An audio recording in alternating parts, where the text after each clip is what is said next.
Singapore's story does not begin with wealth. It begins with rejection. In 1965, the island was expelled from Malaysia. It had no military, no water supply of its own, and very little land to grow food. It was poor, divided, and surrounded by bigger powers. But out of that crisis emerged a man with a vision, Lee Kuan Yew.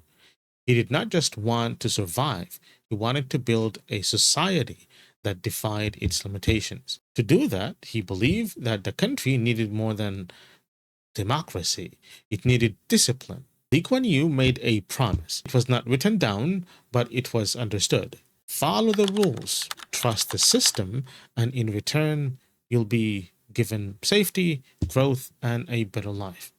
And it worked. Singapore became one of the fastest growing economies in history. Within decades, it transformed from a swampy trading post into a global financial hub. But progress came at a price. Freedom of speech was limited, the press was tightly regulated. Opposition leaders were often silenced through lawsuits or technicalities. Public protests heavily restricted. Would most people be willing to accept those conditions? In Singapore, the answer for many people has been yes. Life in Singapore is guided by an unusually strict rule book.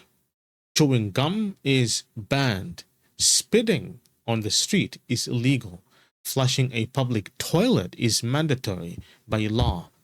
There are fines for just about everything. Feeding birds, not using crosswalks, even connecting to someone's Wi-Fi without permission. And yet, that might feel controlling. Why is that? Maybe because order is not just enforced, it's normalized. Kids grow up with it. Adults benefit from it. Tourists notice it and often admire it. It's not just about rules, it's about results. Technically, Singapore is a democracy, whatever that means. It holds elections, there is a president, a parliament, and a constitution. But in practice, the same party, the People's Action Party, has ruled since the country was born. Every election has gone their way. Critics call it one-party rule. Supporters call it consistency. And while opposition voices exist, they face huge challenges, both legal and cultural. The press rarely challenges authority. Political debates are calm, not confrontational. And the government has tools to silence voices that get too loud. The big question here is not whether democracy is functioning in the traditional sense. It's whether people actually want more of it. What happens when a government limits your freedom, but uses that control to improve your life? Singaporeans enjoy some of the best public housing in the entire world. Over 80% of its citizens live in modern, affordable government-built homes. Healthcare is efficient. Public transport is reliable. Corruption, nearly non-existent. Even during times of global instability, Singapore has stayed remarkably stable. So for many residents, the trade-off is clear. A little less political noise in exchange for a lot more peace. Does that sound like a bad deal to you? Or does it sound like a model that many countries should be studying? Surveillance is a big part of life in Singapore. Cameras are everywhere. The internet is monitored.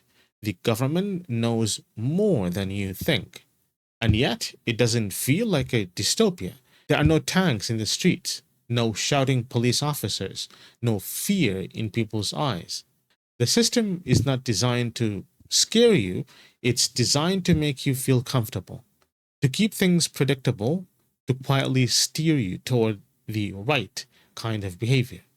And when that works, how many people are really going to complain? Leaders around the world look at Singapore and see a miracle. China praises its discipline. Gulf states admire its wealth.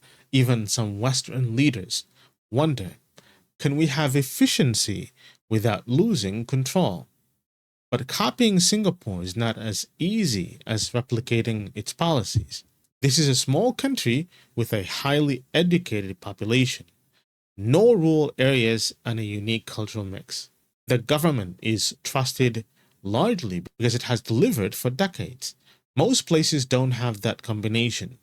You can borrow the laws, you can install the cameras, but can you really convince people to believe in the system the same way? Singapore has been called many things: a miracle, a machine, a model, a soft dictatorship. Maybe Singapore is a reminder that freedom and happiness don't always arrive in the same package, that order can feel just as comforting as liberty if it's done right. So here's the question that doesn't have an easy answer. If you had to choose between personal freedom and national stability, which one would you be willing to let go of first? Because in Singapore, millions of people already made that decision or choice, and they're doing it just fine.